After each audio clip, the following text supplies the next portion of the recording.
Hi, I'm so amped today to read this article to you and for us to loll about it because this is going to be hilarious. I'm reading The Rise of Anti-Trans Radical Feminists, explained by Caitlin Burns, who's a Tim, by the way.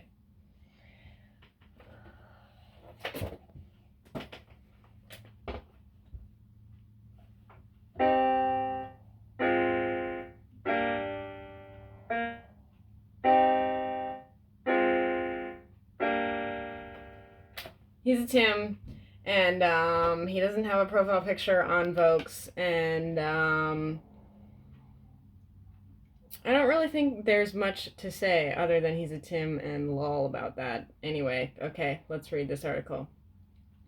The Rise of Anti-Trans Radical Feminists Explained. Known as terfs, trans exclusionary radical feminist groups are working with conservatives to push their anti-trans agenda. By Caitlin Burns on 5th September. Okay, so first of all, there's a picture of looks honestly like, well, it's two women. I don't know what the fucking protest was, probably the Women's March or something, but one is holding a sign that says I heart my trans kid, and the other is holding a sign that says protect trans youth with this sexist ass trans flag on it. The trans flag is really fucking sexist, okay? It's sexist to say that pink is a girl color and blue is a boy color. Thank you, God, for that lighting right there. But anyway, and that's what the trans flag does. They have a fucking flag that has a pastel blue color and a pastel pink color and a white stripe. The fuck? Okay. And so the Protect Trans Youth sign says hashtag claim your rights. This shit is so misguided. Okay, anyway. Well, let me read the caption for it. Activists and members of the transgender community gathered outside the Stonewall Inn on February 23rd, 2017, in New York City to denounce a Trump administration announcement that rescinds an Obama-era order allowing transgender students to use school bathroom matching their gender identities.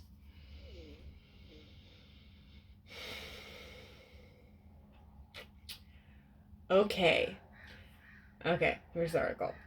Amy Steffens had been working in funeral services for 20 years, nearly 6 of which were at Harris Funeral Homes, when she came out to her boss as transgender. She had known since she was 5 years old that she was a girl and had been living as a woman outside of work for some time. I'm worried that mic is not going to get picked up. Hold on.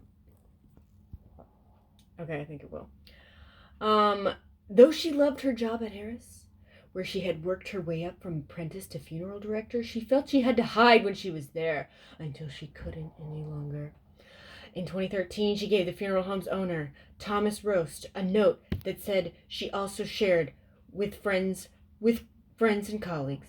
I realize that some of you may have trouble understanding this. In truth, I have had to live with it every day of my life, and even I do not fully understand it myself, she wrote. As distressing as this is sure to be to my friends and some of my family, I need to do this for myself and for my own peace of mind, and to end the agony in my soul. Well, that sounds kind of finite. End the agony in my soul. That's kind of serious. Okay. After he read the note, Roast simply said, okay. Steffens was fired 2 weeks later. Russ told her that it was not going to work out. Steffens sued, claiming her dismissal was discrimination on the basis of her sex, setting off a flurry of legal activity. According to court documents, Ross testified that he fired Steffens because she was no longer going to represent herself as a man. She wanted to dress as a woman. Last March, the Sixth Circuit Court of Appeals ruled in her favor. It is analytically impossible to fire an employee based on that employee's status as a transgender person without being motivated, at least in part, by the employee's sex. The court said in its decision, an employer cannot discriminate on the basis of transgender status without imposing its stereotypical notions of how sexual organs and gender identity ought to align. Okay, but that same logic goes for actual sex, biological sex, whether or not the person is transgender. Harris Funeral Homes appealed to the Supreme Court, which took up the case and will hear oral arguments on 8th October. Okay, now we got a new caption. How anti-trans radical feminist groups could affect the outcome of a civil rights discrimination case. In recent weeks, a flurry of amicus briefs have been filed in the case RG and GR Harris Funeral Homes versus EEOC and Amy Steffens. Major medical organizations, advocacy groups, and legal experts have weighed in, mostly in favor of allowing trans people to be free of discrimination at work. Meanwhile, a slew of conservative and religious groups have claimed the right to fire anyone for being trans. Have they? Claimed the right to fire anyone for being trans? Okay. Amy Steffens looks like a full-on dude in a dress. Oh, because that's what he is. And there's a picture of him, and then there's a caption, Amy Steffens sued her employer. I'm just reading what's written here. Obviously he's a man, but it's written she and her and all that bullshit. But anyway, okay. Amy Steffens sued her employer. That's a really good voice to read this in. Harris Funeral Homes for firing her for being transgender. Now the Supreme Court will hear her sex discrimination case. Okay. Even President Trump's Department of Justice filed a brief in August, arguing in part that Steffens was fired by Harris Funeral Homes not for her gender identity, but because she refused to follow her employer's dress code, which requires men, and by men, the DOJ means men of biological sex, to wear a suit with pants and women to wear a dress or a skirt. The ACLU attorneys representing Steffens in turn argued that their client was fired because Steffens failed to perform the sex role her employer expected of her, violating the legal precedent established in 1989 in Price Waterhouse versus Hopkins. Okay. First of all, I felt like Dr. Evil when I was doing this bullshit. He did this to be funny. I do this all the time, but like, I want you to know that I'm saying something in quotes a lot of the time, but Dr. Evil was always like, $1 million? Or whatever the fuck. And that's just reminded me of this. Okay. I looked up Price Waterhouse versus Hopkins, and I had actually heard of it before, and it's totally and completely fucking different. Caitlin Burns than this weirdo man in a dress. Okay? Anyway, in that case, he's talking about it here. Ann Hopkins was denied promotions and a partnership because she didn't look, dress, or behave in a stereotypically feminine enough manner. Her bosses instructed her to wear more makeup and skirts to work in order to get the promotion. The court sided with Hopkins, establishing a legal standard for sex stereotyping that has fundamentally transformed the workplace for women for the past 30 years.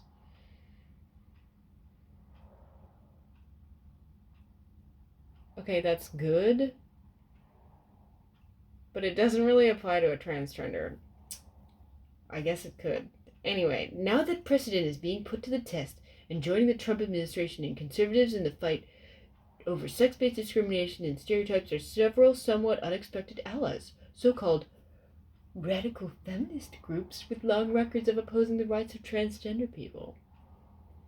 Okay, radical feminine does not oppose the rights of transgender people. It opposes transgenderism, period. It opposes the sexism that is inherent of transgenderism.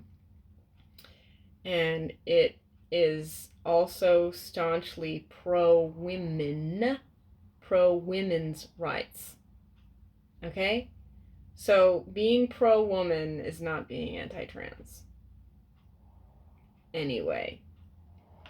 In their amicus brief to the Supreme Court, the Women's Liberation Front, or WOLF, writes, simply, Amy Steffens is a man. He wanted to wear a skirt while at work, and his gender identity argument is an ideology that dictates that people who wear skirts must be women, precisely the type of sex stereotyping forbidden by Price Waterhouse. Duh. Groups like WOLF are commonly... So that's a good quote. He doesn't address it. He just says that they said that, and then he goes on to this. Groups like Wolf are commonly referred to as trans-exclusionary radical feminists or terfs. They alternate among several theories that all claim that trans women are really men, because they are. Who are the ultimate oppressors of women? Because they are, dumb shit! Are you fucking kidding me? They are. Most of their ideas, like that trans women are a threat to cisgender women's safety. Okay, using the word cisgender is sexist, full stop, all the time. Unless you're using it to explain that that's what the trans-trenders, that's what trans-trenderism, that's what liberal all feminism uses. If you're explaining that language, that's fine. But this loser just said, like that trans women are a threat to cisgender women's safety? Yeah, that's sexist. I'm going to email this video to him. Hi, Caitlin Burns. What's your birth name? I don't care. You can be a man named Caitlin, but you're still a man. Okay. And that wink was just to be annoying to you. I'm not winking because I'm kidding in the fact that you're a man. You're a man and you're going to die a man. Anyway. Are based on cherry-picked... Okay. Let me read this sentence.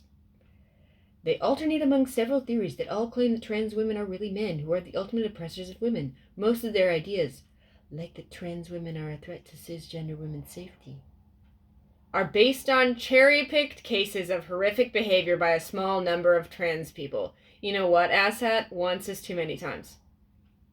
One time is too many.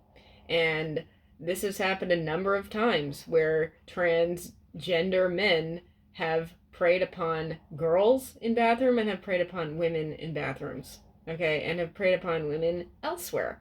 Doesn't have to be in a bathroom. It still happens. Including to me. So go right the fuck ahead and watch my Peak Trans story where I talk about that. Anyway, above all else, their ideology doesn't allow for trans people to have self-definition or any autonomy over their gender expression. Their ideology doesn't allow for trans people to have self-definition or any autonomy over their gender expression. Okay, well, first of all, a self-definition is generally kind of stew. And autonomy over their gender expression, that's not true. Above all else, their ideology doesn't allow for trans people to have self-definition or any autonomy over their gender expression. If anything, radical feminists are actually fighting for that, and no one else is, practically. Because we say that if a man wants to wear a dress, if a man wants to wear a skirt, that's fine. There's no issue there. The sexism needs to stop, okay? And women should be allowed to wear pants or dress manly and not be punished for it. Okay? We say that you ought to be, if you want to be a feminine man, go right ahead. If you want to be a masculine woman, go right ahead. There's nothing wrong with that. That's great if that's what you want to do. But that's not allowing any autonomy over their gender expression. Dumb shit. Okay, anyway. Sex is grounded in materiality, whereas gender identity is simply an ideology that has no grounding in science, Wolf told Vokes in a statement. The redefinition of the word sex to mean gender identity would have myriad harmful effects on women and girls as a distinct category deserve civil rights protections. Yeah, no shit, Caitlin Burns. Is that, like, funny to you? He just doesn't care. Okay, then he goes on to, the key to understanding why a self-proclaimed radical feminist group would side with conservatives arguing for the right to force cisgender women into skirts at work is to understand who TERFs are and what they've been up to for the past 50 years now. Okay, so that's what he really thinks? That radical feminists are trying to get women in skirts? Bruv, you are not with it. Okay. TERFs, explained. Online roots of the term TERF originated in the late 2000s, but grew out of 1970s radical feminist circles after it became apparent that there needed to be. What there needed to be is a link. I'm going to click on it. Hold on. What could it be? What could it be? There needed to be a separate term. Okay. By Kristen Williams, who is probably also a Tim. Trans exclusionary radical feminists, TERF, are quick to make fact assertions about the term TERF. According to TERFs, the term is a slur, and the use of the term makes one a misogynist because it does. Women have been saying this. Women have shirt. I want a fucking shirt. There's a shirt that says, if you ever call a woman a TERF, you are a misogynist. Because you are. I mean, I call women TERFs lovingly. You know, we sing songs. We talk turfy all the time. We sing songs. Because everybody's gone turfing. Turfing USA. Okay, is this a long fucking tranny article? Because I'm not going to read it. It's kind of long. Okay, defining TERF. Okay. Others assert that the term is insulting, hyperbolic, misleading, and ultimately defamatory.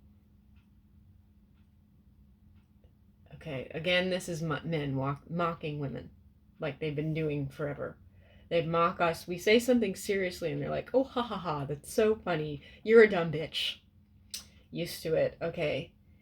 Allen actually calls for more people to recognize radical feminists as a hate group, and then pointedly adopts the term trans-exclusionary radical feminist, TERF, to refer to them throughout the article. Make no mistake, this is a slur. I'm not going to read this because it's too long. Okay, yeah, I'm going back to the article, but I will link the article and y'all can read it. Okay. This is getting crazy, but anyway. Okay, after it became apparent that there needed to be a term to separate radical feminists who support trans women and those who don't. Okay. Many anti-trans feminists today claim it's a slur, despite what many see as an accurate description of their beliefs. They now prefer to call themselves gender critical, a euphemism akin to white... Oh my god. They now prefer to call themselves gender critical, a euphemism akin to white supremacists calling themselves race realists. Okay, so this guy is comparing radical feminists to white supremacists. Right, white supremacists. That's not an accurate comparison. I think he does it again later. But let's just talk about the term TERF for a moment. So TERF, trans exclusionary radical feminists, identifies a group of women, radical feminists, by their relation to men, trans exclusionary. Because apparently men can't comprehend women without having them relate to men. Caitlin Burns, what the fuck happened to you in your life? Something really bad. Okay. In the early 70s, groups of what would now be called gender critical. By the way, I'm not for the term gender critical because I'm not gender critical. I'm a gender abolitionist. I'm not critical of gender. I'm fully against it. Gender is stupid and gender isn't real. And we need to fucking stop using that stupid ass word. Okay. In the early 1970s, groups of what would now be called gender-critical feminists threatened violence against many trans women who dared exist in women's and lesbian spaces. Good. 10 women can kill a man. 3 women can kill a man. 2 women can kill a man. I'm getting extreme here, but I'm saying, like, yeah, we should be threatening violence. We're not even going to have to get violence, but if 10 women say, dude, get the fuck out of here. We don't want you here. Go away. Bruv better leave. And if they don't leave,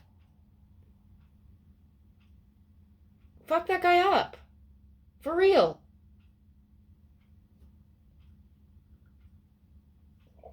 Okay, for example, trans woman Beth Elliott, who was at the 1973 West Coast Lesbian Feminist Conference to perform with her lesbian band, was ridiculed on stage and had her existence protested. Okay, it's not having her existence protested. It's not having his existence protested, Caitlin Burns. It's having his presence protested. Those are 2 different things. They're not saying, hey, I wish you had been aborted, fuck you, go die. They're saying, get the fuck away, we don't want you here. Do you not get the difference between those two things? Kind of wishing you were maybe had been aborted, but I digress. Okay.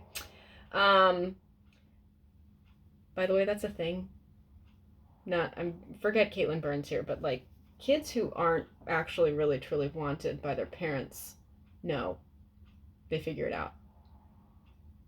So like, don't have kids if you don't actually truly want them. But anyway, okay, this is so annoying. In 1979, radical feminist Janice Raymond, a professor at the University of Massachusetts, wrote the defining work of the TERF movement. Oh, I'm excited. Transsexual Empire, the making of the she-male, in which she argued that transsexualism should be morally mandating it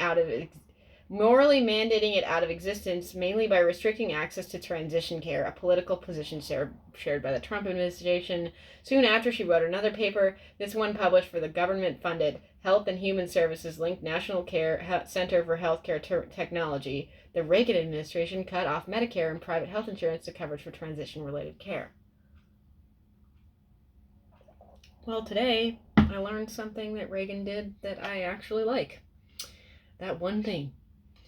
But transgender people do need medical care, right? They need basic care. They need psychological care, clearly. That psychological care does not include giving them body mutilation surgeries for free. They ought to be getting thorough therapy. They ought to be getting therapy that fits for them. They ought to be getting proper mental health help. And I don't think, well, one, that's not being offered to anyone really ever. And two, it's also not being offered to trans people. So that is an issue. But yeah, I'm fully against giving these people elective breast amputation surgeries, elective penis inversion surgeries, and all kinds of other. I'm against plastic surgery as a whole overall. It's not just for trans people. I don't think anyone who doesn't actually need some kind of surgery should be getting plastic surgery. Like if you were in a car accident or something and you need plastic surgery, okay. But the thing is with plastic surgery is that it's really fucking dangerous. Even if everything goes perfectly, you can die. You can die from it, from complications.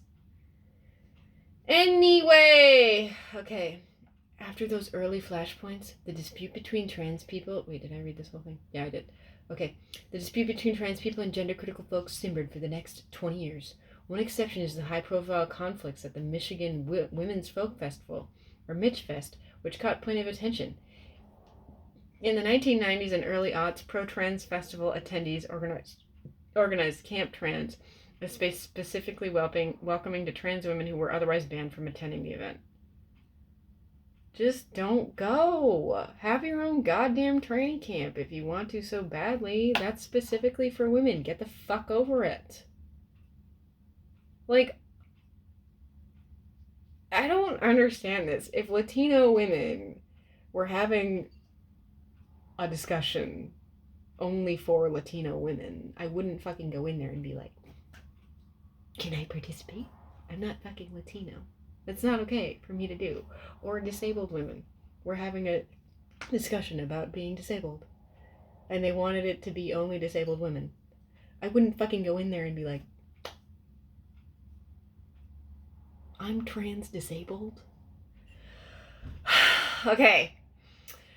Lost where I was. Okay, the two groups clashed for a number of years until more artists and organizations boycotted Mitchfest and organizers chose to end the event in 2015. That's really sad.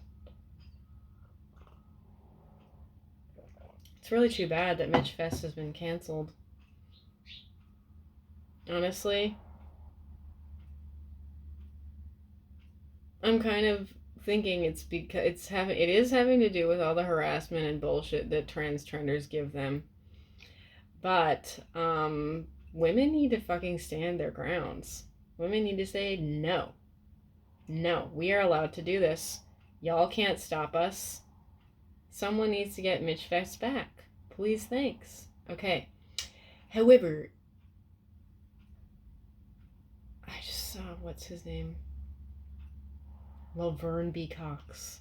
Is his name Laverne B. Cox? Is his middle initial B. Cox? And the last name Cox? Is that because he is a man? B. Cox? B man? B male? I fucking hate him. Okay. However, in the past several years,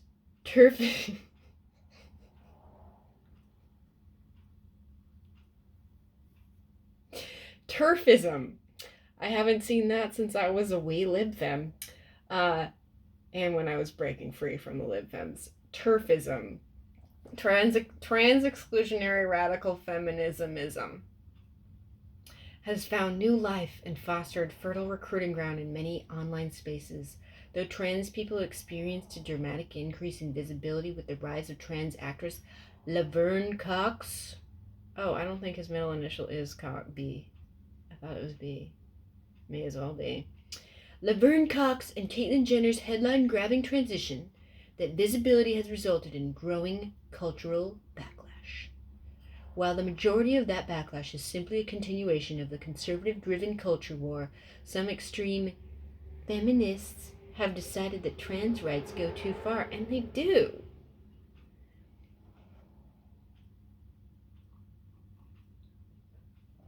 Okay, so what's his name? Laverne Cox was on the cover of Time in 2014 because freaks sell. He's a freak show. He doesn't look like a woman at all. I mean, he puts on makeup. You know what I'm going to start calling makeup now instead of slave paint, but I'm going to continue to call it slave paint. Adult face paints. I think that's a little bit more descriptive.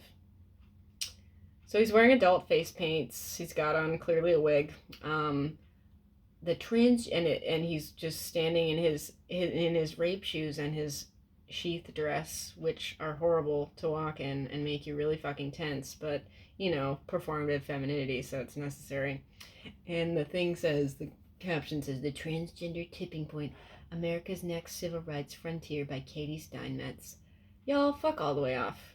This whole transgenderism is the next civil rights frontier. Fuck all the way off. No, women haven't even been given proper rights. So fuck off with that transgender bullshit. Anyway. TERF ideology has become the de facto face of feminism in the UK, helped along by media leadership from Rupert Murdoch and the Times of London. Any vague opposition to gender-critical thought in the UK brings along accusations of silencing women and a splashy feature or op-ed in a British national newspaper. Australian radical feminist Sheila Jeffreys went before the UK Parliament in March 2018 and declared that trans women are parasites, language that sounds an awful lot like Trump speaking about immigrants. I like how he has to keep making comparisons. So, like, he had to make the comparison that radical feminists are like white supremacists, and now this phrasing is like Trump. Okay. Oh, and I was gonna say about bullshit's really bad in England. Like, women are actually getting arrested and detained for writing shit on Twitter about saying that trans women are men, because they're men, obviously, but women are getting actually physically arrested in real life because it's 1984. You know what, asshats? It ain't 1984. It is 34 years later, and it is today. It is 2019. Is it 35? 35 years later. Okay, according to Heron Greensmith, this is so long, who studies the modern gender-critical movement as a senior research associate with the social justice think tank Political Research Associates, gender-critical feminism in UK grew out of a toxic mix of historical imperialism and the influence of the broader UK skeptical movement in the early aughts, which is hyper-focused on the debunking junk science and any idea that considered sociological and historical influence and not just biology. Okay, Those who rose to prominence in the movement did so through a lot of non-tolerant calling out and attacking people, Greensmith said. Much like gender-critical feminism. Anti-trans feminists think that they have science on their side. It is bananas how ascientific their rhetoric is, and yet they literally say biology isn't bigotry. In fact, biology has been used as bigotry as long as biology has been a thing. Nature is a turf. Nature is a turf. You know what I heard? This is fucked up. Right? True. So, I heard from someone that she heard a trans man say after he had had his phalloplasty or whatever the fuck. He was like, so now that I've had my phalloplasty, I can get my girlfriend pregnant, right? That is not someone who is really capable of making a major decision like a physical surgery. That is not someone who's really capable of understanding reality. So why are we giving these people surgeries is my question. Maybe Caitlin Burns had a surgery and that's why he's so crazy like this. But anyway. Science, in fact, though, is on our side. Pricks. It's on our side, okay? Men and women are physically different from each other. Males and females are physically different from each other. There's no debate here. There are biological differences that a 2-year-old can understand. So I don't really understand how science is on transgenders' sides, but okay. Oh my god, wow. He makes another comparison right after that. See scientific racism, eugenics, and the justification for slavery that black people were intellectually inferior to white people. Okay, you know what? Transgenderism is eugenics. Okay? Do you understand me? Let's make a fucking banner that says that. Transgenderism is eugenics. Because that's exactly what it is. We're taking away these people's ability to reproduce. We're taking away their ability to live healthy, normal lives. We're taking away their ability to enjoy life and understand their situations. And we're mutilating them. And we're gaslighting them into thinking that their fantasy is real. Is that not eugenics? Okay, and, you know, it's true that there has been a lot of racism and sexism and disgusting things that have happened in science. And if I had my book over here, but it's over there, the one that I'm going to read, Everything Below the Waist, she talks about how the pill was first tested on women in, I think, Puerto Rico by this mad scientist named Pincus because he thought that they wouldn't ask as many questions. That's racist and that's horrible. And that's science, medical science, impinging upon the rights of women. Of women. Because there are people with because men and women have biological differences. Anyway, though trans-exclusionary radical feminism got its start in the U.S. in the 1970s, the ideology has largely fallen out of favor as the country's mainstream feminist movement has continuously battled against the religious right for abortion access and LGBTQ rights. Okay, you can't be pro-trans and be pro-women. The end. In a country where political coalitions on the feminist side left... Okay. In a country where political coalitions on the feminist left are crucial to the survival of basic women's rights, it doesn't make much sense to spend time oppressing a tiny population who are otherwise valuable allies in the culture war. No, they're not. They're not valuable allies in the culture war. My friend said this. She sent me this article. And she said, since no man can qualify his claim to womanhood without using sexism, newsflash, they don't make good allies. They don't. They sure as shit don't. they're not valuable allies. You know, being a man and impinging upon women's space is not valuable. Being a man and showing up to a women's, like, event like Mitch Fest is gross and predatory and weird. Anyway, anti-trans rhetoric, though, has power, and anti-trans harassment certainly exists.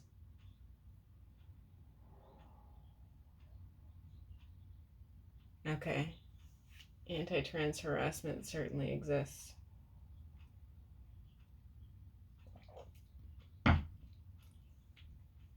So, do trans women get catcalled on the streets of New York as frequently as women do? I didn't think so. I rest my case.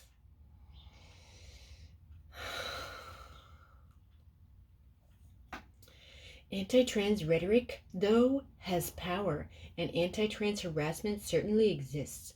While the hardcore in-person gender-critical organizing is largely run by a small handful of people, it has become sport for these self-proclaimed feminists to harass and mock trans people and their allies on Twitter and other social media platforms. Mucho gusto, Caitlin. My name's Leah. Pleased to meet ya. You're making a fool of yourself.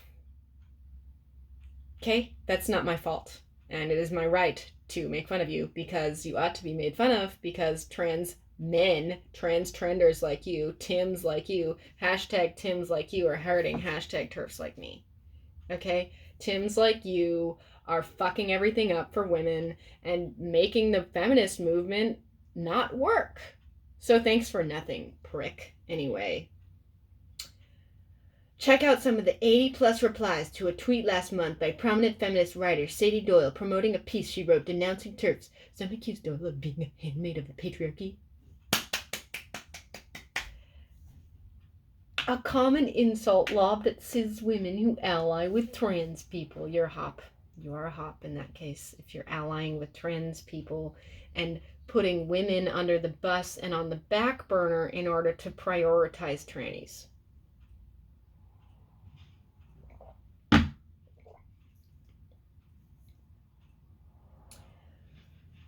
Or check the inevitable replies to my tweet sharing this piece when I go, hey.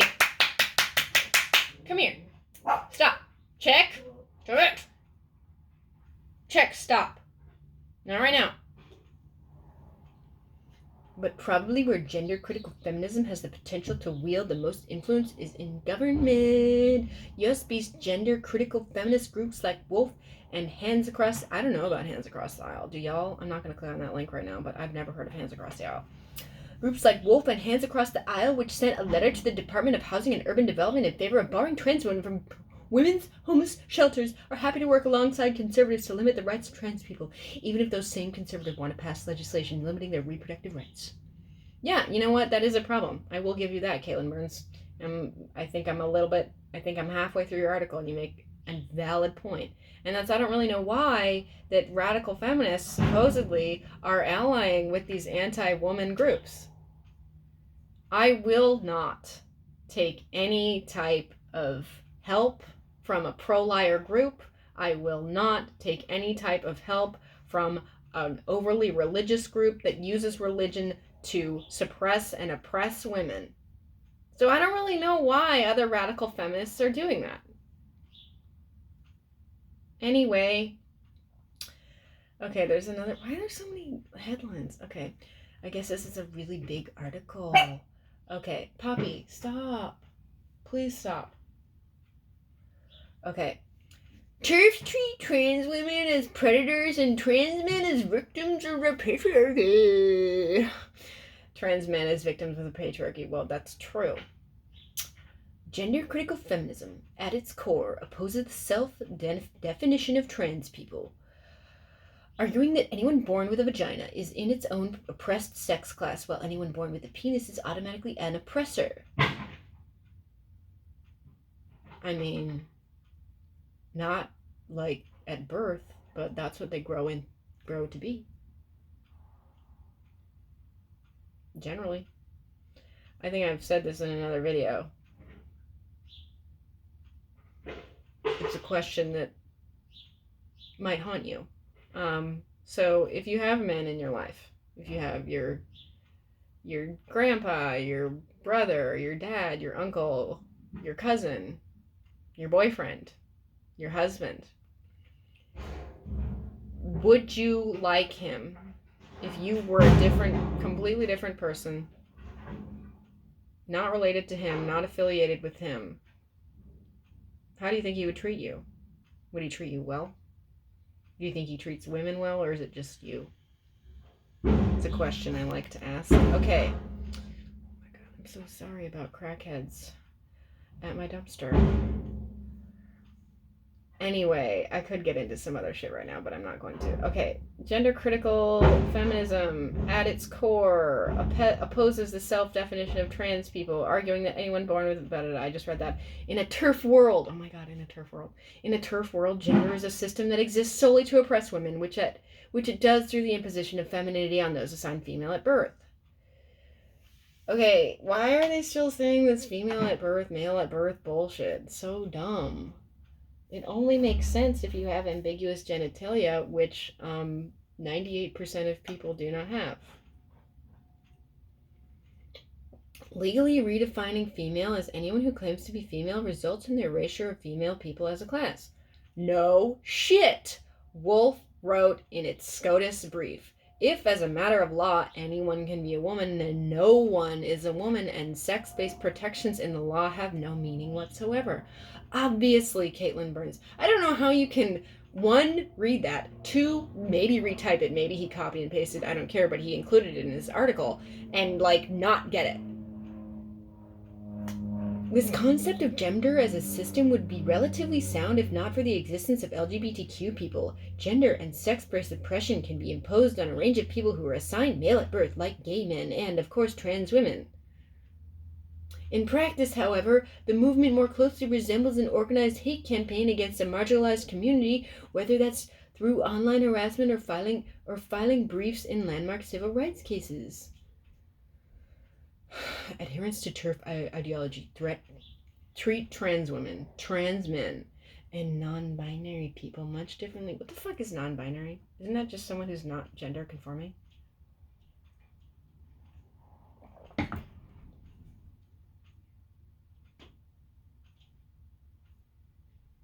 Gender-critical feminists blame the patriarchy for deluding trans men into thinking they can identify out of female oppression, or blame structural homophobia for convincing trans men they can become straight men rather than lesbians. Yeah, no shit. That's also right. He wrote it himself, but he's not getting it, apparently. Okay. The women in our coalition chose to set aside their differences and work together after we saw firsthand the deeply negative and downright dangerous consequences of ignoring bodily sex. Hands Across the Aisle, an organization that connects radical feminists with anti-LGBTQ groups to campaign against trans rights, said in a statement to Vox. We watched as doctors enabled irreversible damage to our daughters' bodies. We sat stunned as boys took away our sisters' sports opportunities, and we wept as our lesbian friends poisoned their bodies with testosterone in an attempt to appear male. For anti-trans activists, establishing a narrative that trans men are really just lesbians attempting to identify out of womanhood is absolutely essential. Well, that's exactly what it is. Okay, by doing this, transitioning can be positioned as a form of conversion therapy, whereby a lesbian is forced into a male identity and de facto heterosexuality. Yeah, that's what it is. That's what I'm talking about. It's gay conversion therapy of today. It opens a pathway for anti-trans activists to ban trans-affirming healthcare through conversion therapy bans. Oh my god. However, trans men themselves have pointed out that the argument fails to take into account the bodily autonomy of trans masculine people and is therefore not a feminist position. And is therefore not a feminist position. And is therefore not a feminist position.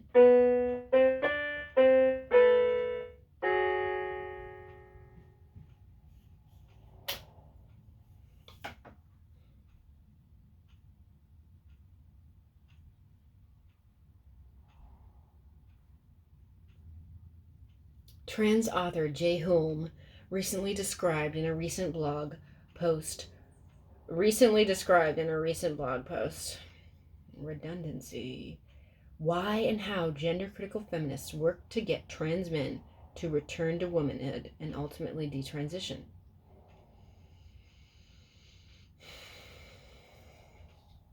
It's upsetting to me because I know women who are formerly trans and it's really fucked them up. Do you know anyone who was formerly trans and it's really fucked them up? Or that maybe killed themselves? Yeah, you can thank transgender bullshit for that. Okay, well, it certainly didn't help, for one. As a trans man, I am and always will be belittled, disrespected, spoken down to, and patronized by transphobes, wrote Home.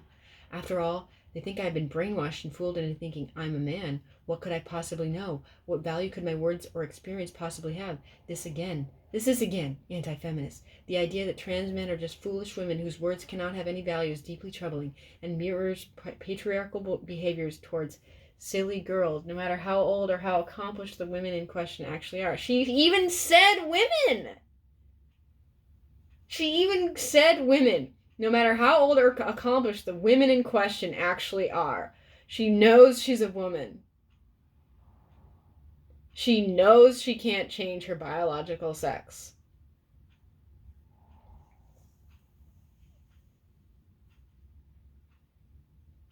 It's hard to reason with someone who's delusional. Apparently, I learned this recently. If someone is having a psychotic episode or a psychotic breakdown, etc., you're not supposed to tell them that. You're not supposed to say, hey, you're having a psychotic breakdown. Because it doesn't help them.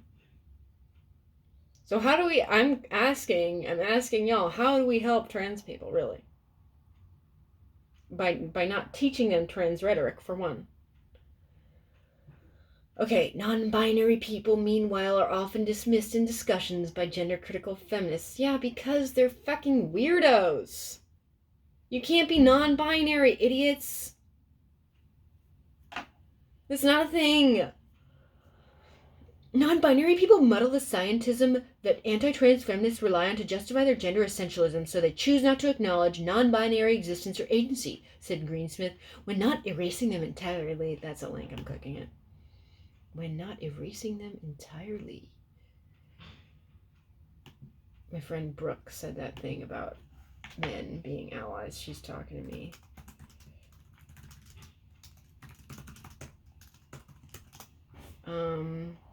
Okay, this says, The Guardian. The Guardian. I forgot what this was. Oh, this is an ad. Go away. Let's drop the gender stereotypes. We are all non-binary. Yeah. No one's a holy pink butterfly or a blue car. We are all, to varying degrees, purple spaceship onesies. Yeah, with it. That's all I need to know. Thank you, The Guardian. Okay.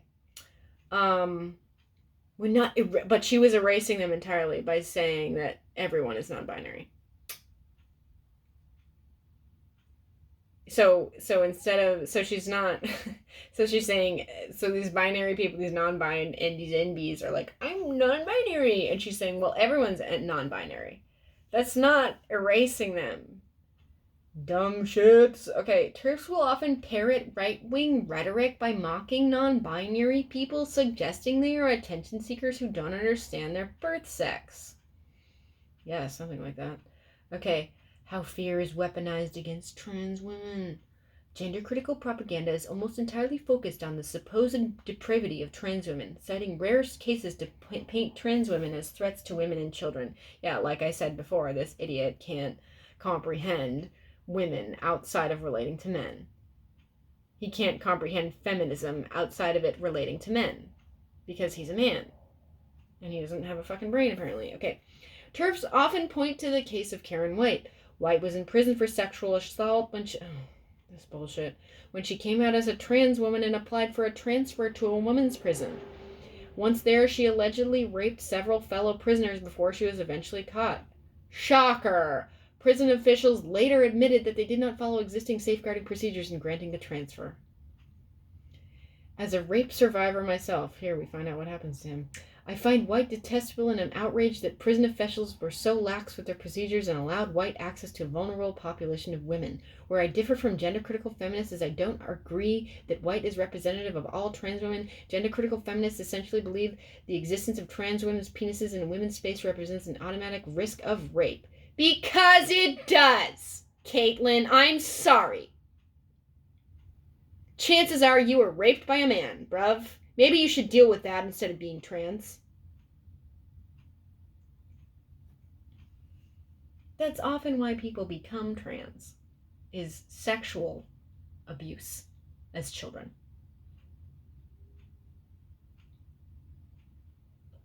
These are how stereotypes are weaponized against marginalized groups, Jillian Brent Stetter, Media Relations Manager at the National Center for Transgender Equality, told Vox. Given transgender people's relatively recent rise to public life, and the fact that many people still don't know a transgender person, we're very vulnerable to being mischaracterized, to being maligned, to being drowned out by dog whistles. There's a picture of a woman holding a sign in what looks like Times Square saying trans rights are human rights. Yeah, well, women's rights are human rights, lady. Do you not care about yourself? Okay, many gender-critical feminists refuse to contend with the fact that 47% of trans women have been victims of sexual assault in their lives, instead questioning the survey methods used to reach the conclusion. Wow. Well, that's news to me. That's exactly what I just fucking said.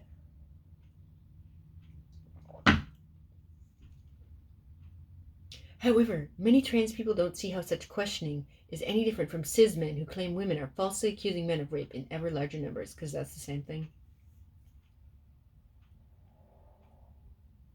Because less than 0.08%, less than 1% of the population is the same as 52% of the population.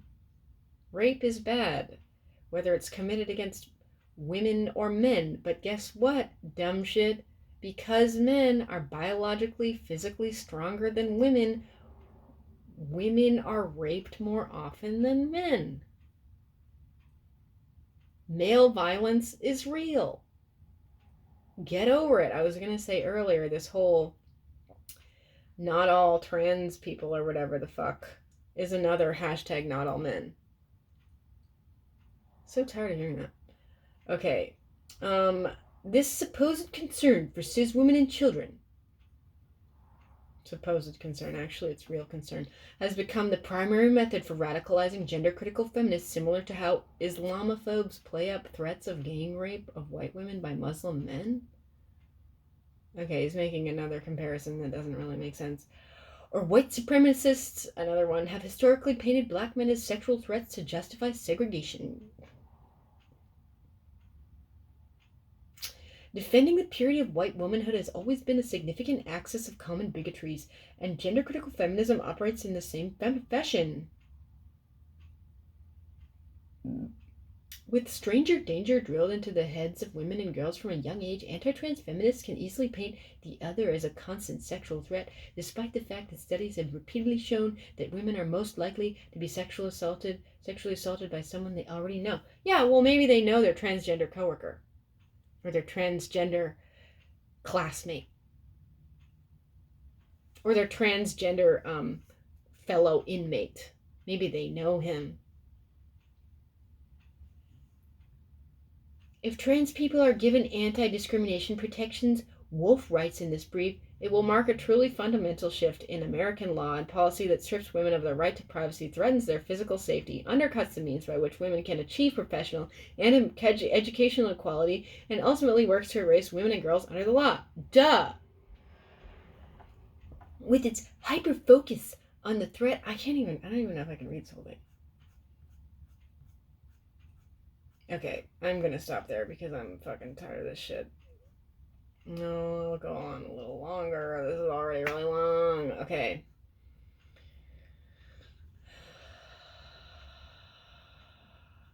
With its hyper-focus on the supposed threat of trans women in women's spaces, gender-critical feminism ultimately lets misogynistic men slide under the radar. If everyone is watching for deviant trans women or men claiming to be trans women, who is watching for the respected public figure perpetuating horrific sexual abuse against women and girls? Wait, what? With its hyper-focus on the supposed threat of trans women in women's spaces, gender-critical feminism ultimately lets misogynistic men slide under the radar. No, it doesn't, because trans women are misogynistic men.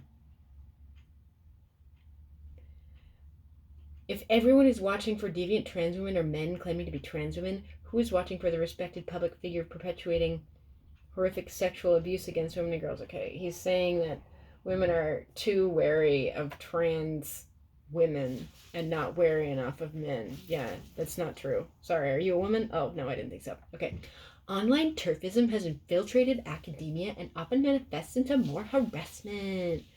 While gender-critical feminism has long had roots in academia, extending back to Raymond and her cohorts in the 1970s, renewed public interest in trans discourse has created opportunities for academics to make a name for themselves. Recently, a small handful of gender-critical philosophers have managed to leverage media coverage to gain a mainstream platform from which to express their transphobic views. Historically speaking, issues around sexuality and gender have been relatively marginal importance for philosophy departments and relatively significant importance for humanities departments and literary or cultural studies.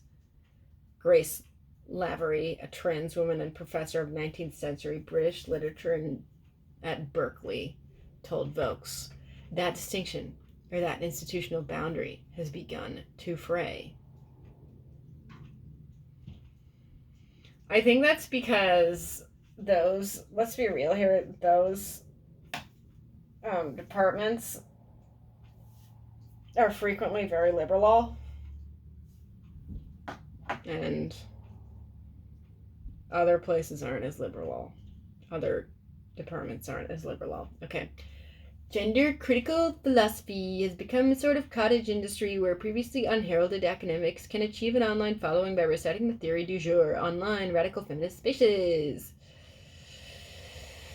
British philosopher Kathleen Stock, a self-identifying gender-critical feminist and one of the group's more authoritative figures, has written perhaps half a dozen different manifestos over the past years expressing ever-changing views on trans exclusion and the definition of womanhood. One of the things I find interesting to watch is the changing in their positions, says Lavery of gender-critical academics.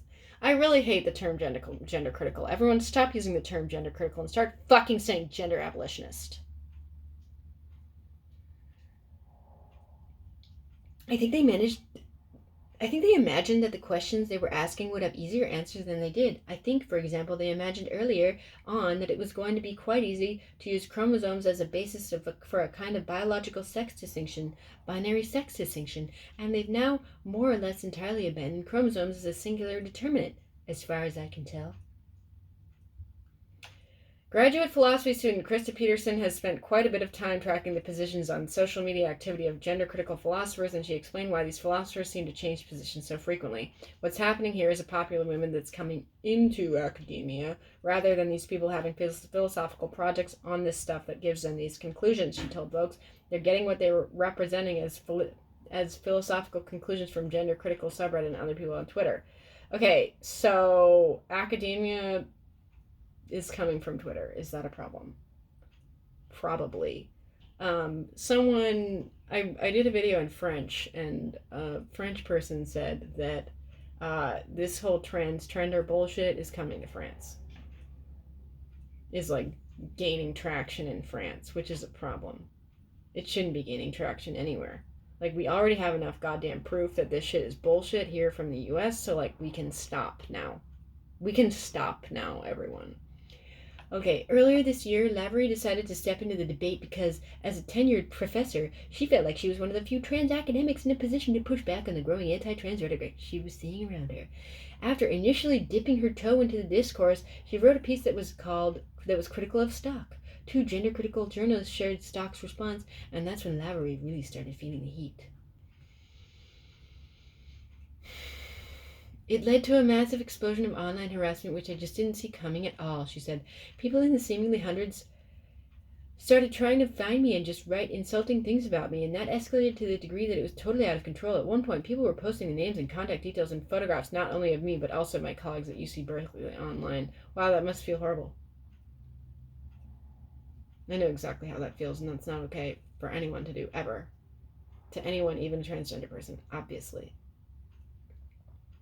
But that's not a consequence of you being transgender. That's a consequence of children being on the internet when they ought not be, and hive minds happening on the internet when they ought not be, and they ought to be regulated. Someone should do something about it. Posting personal information publicly, that's not fucking okay. That's not what adults do. That's not what, like, a law-abiding adult does. I don't really care about men being revealed for going on Ashley Madison, but like putting someone's address and their picture and their colleagues' pictures online is not fucking cool.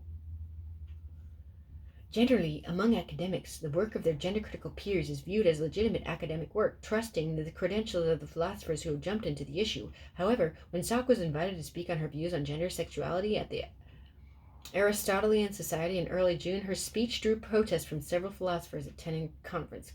Good.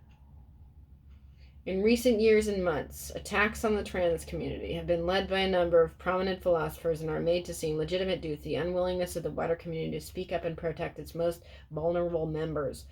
Read a joint statement by Minorities in Philosophy UK and Minorities in Philosophy International. Okay, what the fuck is this article even about? We were talking about a guy who was fired from his job for wearing a dress and writing a creepy weird note to his fucking boss. We were talking about how gender critical women are akin to white supremacists, and now we're talking about philosophy, philosophers, and transgenderism in philosophy. Okay. Not every item of personal and ideological obsession is worthy of philosophical debate. In particular, skepticism about the rights of marginalized groups and individuals where issues of life and death are at stake are not up for debate. Okay, well, cool. And women's rights are life and death. If women don't have rights to our own body, rights to our own living spaces, rights to our own wages, rights to our own lives, that's life and death, dipshit. And sorry, I'm prioritizing women over trannies. Because there are more women than there are trannies, and some trannies are women. Actual women. Trans men are women. So, like, I'm sorry you have your little temper tantrum when a woman gives you a weird look when you go into the women's restroom. But my right to an abortion is more important. Fuckface. Yet this hasn't stopped Stock from being published. Her work is cited in several amici briefs in the Supreme Court in the Stephens case, showing how gender-critical academia is assisting to legitimize anti-trans policy positions. In effect, gender-critical academics are laundering the whims of online terfs into official policy. No! These people didn't just read something on the internet and then side with radical feminists to be a bitch to you and your terrific trannyism, okay? That's not what happened. These people are using actual logic and actual reason to say, hey, this is wrong. We're not doing it. It's not about you. Why the fuck is everything always about them? Okay, groups like Wolf, they have liberation in their name, but they have ultra-conservative ties. This brings us back to how trans-exclusionary radical feminism can wield great power in policy and politics and who they will align with to push their ideology forward. Wolf has made no bones about partnering with misogynistic and anti-LGBTQ organizations like the Alliance Defending Freedom in order to oppose the livelihoods of trans people to the Supreme Court. In fact, the Stephens case isn't the first time the two groups have worked together on an anti-trans Supreme Court case. In early 2017, Wolf submitted an amicus brief opposing trans student Gavin Grimm's lawsuit to use the boys' bathroom at his school. That case was eventually remanded back to the lower court, which recently ruled in Grimm's favor once again. God. Gavin Grimm. I haven't heard of this bullshit. Who's Gavin Grimm? Gavin Grimm. Here, there's a picture of him, her. I can't tell because I think it's a... Okay, it's a girl. It's harder to tell when it's a child, a prepubescent child. Gavin Grimm, a transgender teenager, sued his school for access to the boys' bathroom. Wolf's relationship with ADF extends beyond just filing briefs in key cases. LGBTQ Nation reported that in fiscal year 2017, most recent year of which the feminist group's financial records are available, Wolf applied for and accepted a $15,000 grant from the ultra-conservative group. The LGBTQ Nation report additionally revealed in 2017 that Wolf contracted with Imperial Independent Media for help with fundraising, promising a 20% commission. At the time, IIM was run by Zachary Freeman, who made a name for himself over a lawsuit to leak abortion clinic employee names to the Center of Medical Progress, an anti-abortion group known for propagating heavily doctored videos purporting to show Planned Parenthood profiting off the sale of fetal tissue. Okay, you know what? I agree with you on this. I am not for Wolf or any women's organization promoting pro-liarism. And that's what they're doing by joining with these groups. So that is a problem. I do agree with you there, Caitlin Burns. Okay, Wolf defended its deal with Freeman and its aforementioned statement to Vokes.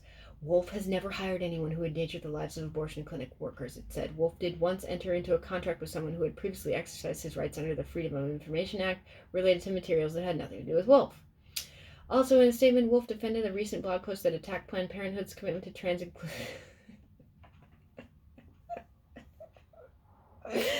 trans-inclusive care. In fact, nearly every blog post on Wolf's site is anti-trans.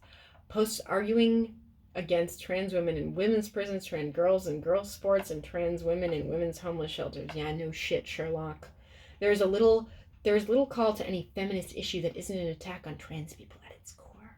Oh, boo-hoo. Because women saying that women should have women's only spaces is anti-trans.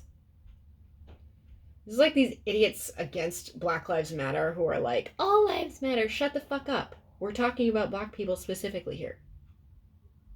We're not saying Black Lives Matter and no one else does. What is wrong with these people? Okay. Though it's unknown who funds another prominent gender-critical group, Hens Cross the Aisle, one of its co-founders is Kaylee Trillerhaver, an anti-abortion conservative who has reportedly admitted to committing statutory rape of a teenage boy when she was a youth counselor. What the fuck? I hate hyphenated last names. I think they're so fucking obnoxious. And they're still really male-centric and stupid. And I don't really like the name Kaylee either.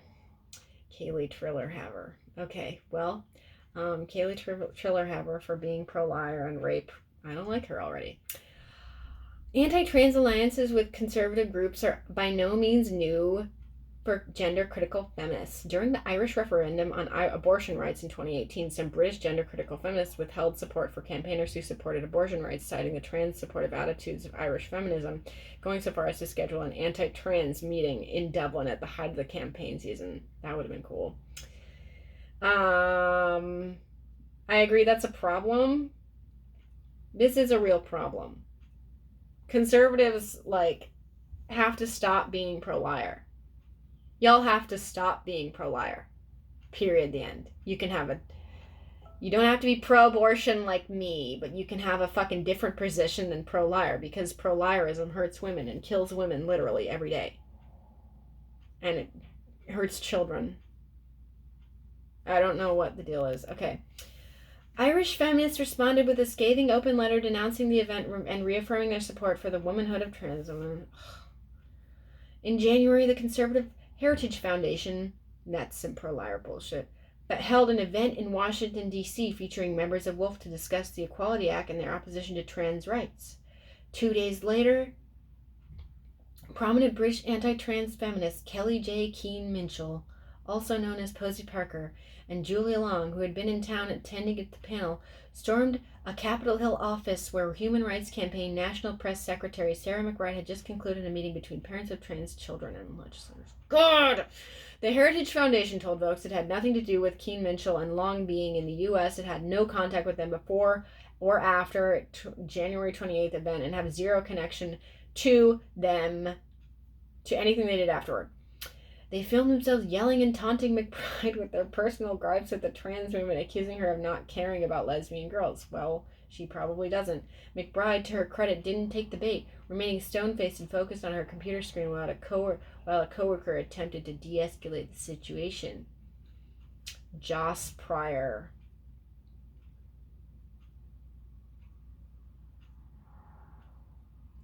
Okay.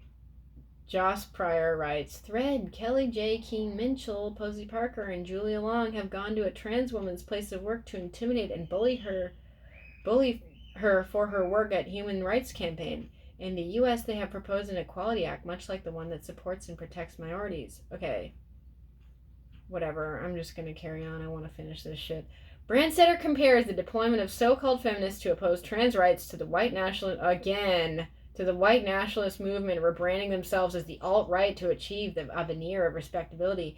When people call organizations like these terfs, it's doing that same job for them, she said. It's portraying it as this divide within the progressive movement or this divide within the LGBTQ community that only serves to benefit people who hate women and the LGBTQ community, including Heritage, Family Research Council, and the ADF. Certainly, we should not be shocked that they're desperate and to sort of put up decoys. I just can't imagine how you can walk through the doors of the Heritage Foundation as a heralded guest and continue to call yourself an advocate for women's equality. In the U.S., Baltimore gender-critical feminist Julia Beck has made a name for herself in conservative circles, appearing on Tucker Carlson's show on Fox News and testifying before the House against the trans inclusions in the Violence Against Women Act and the Equality Act.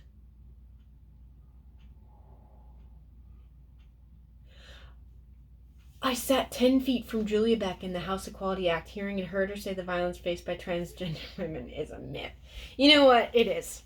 Because the transgender women that are being killed for being transgender are generally prostitutes.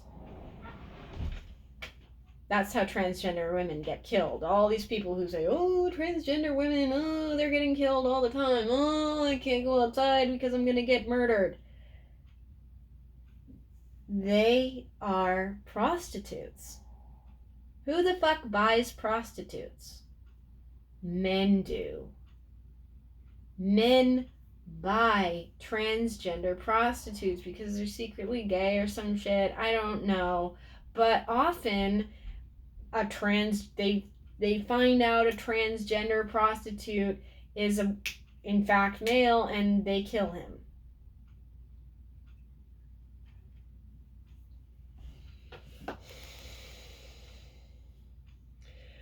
So if you're a transgender male prostitute, your risk of having violence put upon you or being murdered is much higher than if you're just transgender and not a prostitute.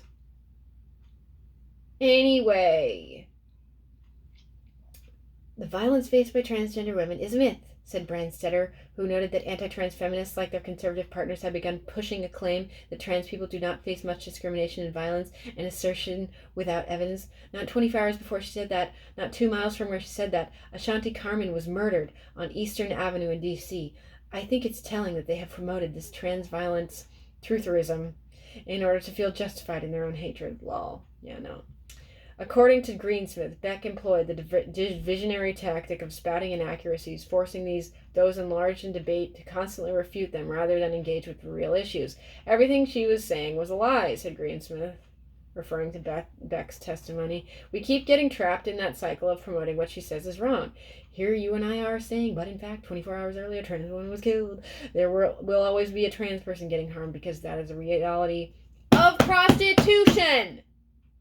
Of Johns, of men. Men kill trans women. Men kill women. This is a male violence issue, dumb shit. Are you kidding me? Okay, I'm just gonna go skip to the next highlight thing. Gender critical feminism doesn't have the same traction in the US as it does in the UK, but groups still wield power. Yeah, I'm pretty powerful, asshat. I'm more powerful than you. Me and all my rad femme army were more powerful than you. So you know.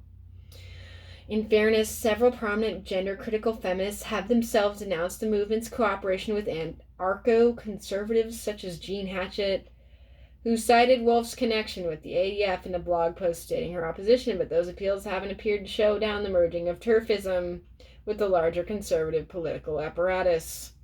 Just this month, gender-critical feminists who have been banned from Twitter for extensive transphobic harassment have recently organized under the alt-right message board Gab to form Spinster, a social media platform for TERFs. By the way, y'all should follow me on Spinster. My username, my handle is The TERF Life Chose Me. It remains to be seen whether British message board Mumsnet will remain the epicenter for gender-critical messaging, but the movement's growing connections with anti-abortion and violent misogynist movements should be concerned both cisgender and transgender women. Cisgender is such a dumb word. According to Brandstatter, the recent gender-critical wave has largely failed to gain traction in the U.S. outside of very far-right spheres. I don't think American women are buying it, she said, pointing out that nearly every major U.S. feminist advocacy group is vocally pro-trans rights and inclusion. It's because they understand what it means to be marginalized. They understand that any strict rules placed around gender are to the benefit of nobody. Conservative groups, in turn, have made a conscious decision to use feminist language and framing to oppose trans rights, which is how we ended up with some of the most vehemently anti-women politicians in the House voting against the Violence Against Women Act in the name of protection of women and girls. This unholy alliance, backed with academic scholarships written by TERFs, could end up having devastating consequences to the standing of women and girls in the U.S. and across the globe. In the Supreme Court case, Wolf is taking the sides that claim employers have the right to mandate that women wear skirts by arguing that Amy Steffens believes that only women can wear skirts. If Wolf truly believed in the abolition of gender, as it claims, it would be petitioning to allow Steffens to present at work in whatever gender she wishes without risk of being fired. Okay, you know what? Maybe he wouldn't have been fired if he didn't leave that weird fucking note being like, I'm transgender.